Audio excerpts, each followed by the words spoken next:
Bienvenue dans la série Spotlight du Project Management Institute. Dans cette présentation, nous allons mettre un coup de projecteur sur les équipes virtuelles. Vous êtes à la tête d'une équipe de projet avec des membres dans le monde entier. Compte tenu de la distance entre les membres de l'équipe, des barrières culturelles et linguistiques et de la difficulté à trouver des créneaux où tout le monde est disponible pour communiquer, vous avez le sentiment que l'équipe de projet manque de cohésion et de sens de l'unité. Vous ne voulez pas que cela ait un impact négatif sur le projet, mais vous ne savez pas comment résoudre les nombreux problèmes auxquels l'équipe est confrontée.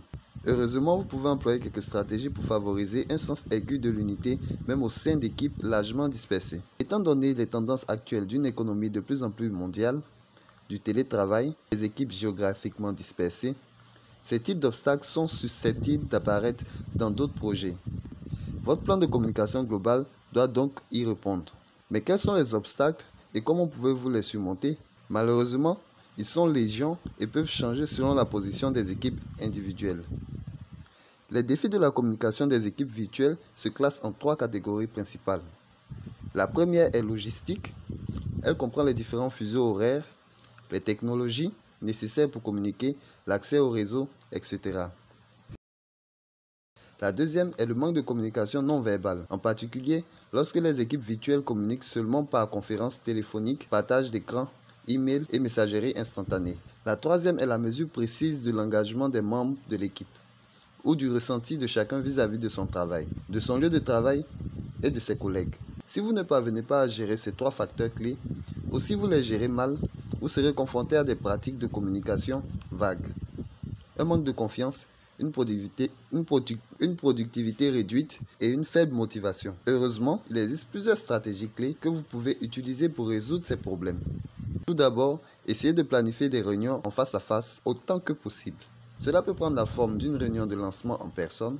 Avec un peu de chance, certains membres de l'équipe pourront voyager si le budget le permet. Néanmoins, vous devrez probablement recourir à la visioconférence. L'objectif ici est d'encourager les membres de l'équipe à créer des liens sociaux et apprendre à se faire mutuellement confiance. Pour ce faire, l'équipe doit interagir visuellement de manière régulière. Ensuite, définissez les attentes en amont. Par exemple, dites à votre équipe comment les réunions seront planifiées pour l'adapter à l'emploi du temps des personnes dans différents fuseaux horaires. Définissez des pratiques de communication acceptables, par exemple. Une seule personne peut parler à la fois pendant la conférence téléphonique, après s'être identifiée. Une autre attente pourrait être le temps de réponse. Par exemple, tous les mails doivent recevoir une réponse dans les 24 heures. Ou il faut répondre dans un délai de 60 minutes au moins à la messagerie vocale ou au message instantané pour les personnes appartenant à des groupes de fuseaux horaires définis. Plus vous êtes précis, plus il sera facile pour l'équipe du projet de savoir si vos attentes sont satisfaites. Les membres de l'équipe doivent également prendre le temps de se connaître. Au début de chaque réunion, dédiez un moment aux conversations de groupe sur des sujets personnels. Essayez divers sujets pour impliquer tout le monde dans la discussion. Si vous faites l'effort d'apprendre à connaître votre équipe projet, ses membres seront susceptibles de vous imiter et d'en faire de même entre eux. Dans un environnement de bureau traditionnel, le nombre de conversations spontanées ont lieu dans la salle de repos, pendant le déjeuner ou même lors des déplacements dans les locaux. En tant que chef de projet, vous devez donc compenser en offrant autant d'opportunités possibles pour renforcer votre équipe. Par exemple, avant que l'équipe se réunisse pour la première fois, demandez à chaque personne de présenter au groupe un autre membre de l'équipe. Ou, lorsque l'équipe se connaît, jouez au jeu de 2 vérités et 1 mensonge.